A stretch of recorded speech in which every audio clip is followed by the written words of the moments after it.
तर hello friends, welcome आहे. तर तू अनोळखी तरी सोबत या मालिकाच आज खूप भारी भाग आहे.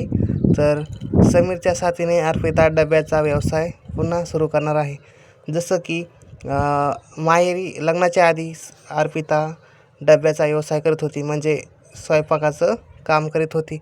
डबे लोकांचे डबे बनवून अर्पिता आपला व्यवसाय डब्याचा स्वयंपाकाचा व्यवसाय सुरू होता अर्पिताचा. त्याच्यानंतर लग्न झालं तिचं. लग्न झाल्याच्या नंतर खूप अडचणी आल्या तिला. मग लग्नाच्या नंतर तिने ती व्यवसाय बंद केला. लग्न झाल्यावर माहीतच असेल तुम्हाला, व्यवसाय बंदच होईल.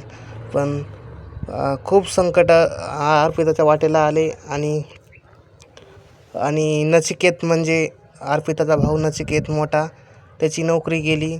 निकी बहीण आहे ना निकी, तिचं पण क्रिकेटचं कोचिंग ती बी हे झाले, कॅन्सल झालं. तर त्याच्यामुळे घरात कमविणारा माणूसच नाही. अर्पिता सर्व जबाबदारी घेत होती घरातलं मोठ्या मुलावानी. तर तर तेच डब्याचा व्यवसाय अर्पिता पुन्हा सुरू करणार आहे. समीर म्हणजे तिचा नवरा अर्पिताला मदत करणार आहे. त्याने बाहेर खोली बघितली आहे, स्वयंपाक बनवायला रूम बघितलेली आहे. म्हणजे अर्पिता तिथं कोणी परेशान करू नये अर्पिताला डबे बनवायला. तर आजचा खूप विशेष भाग आहे, तर सर्वांनी बघा.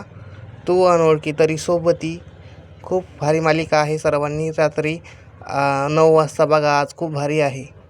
तर 27 मार्चचा एपिसोड सर्वांनी बघा न चुकता. खूप भारी एपिसोड आहे. तर मी थोडीशी माहिती सांगितली, तुम्हाला कशी वाटली ते बी नक्कीच मला कमेंटमध्ये सांगा. तर कसा वाटला ब्लॉग ते नक्कीच कमेंटमध्ये सांगा. तर लवकरच नेक्स्ट ब्लॉगमध्ये मी अजून चांगली माहिती आणण्याचा प्रयत्न करेल. कशी वाटली माहिती ते नक्कीच मला कमेंटमध्ये सांगा. आणि माझा ब्लॉग मी इथेच संपवितो.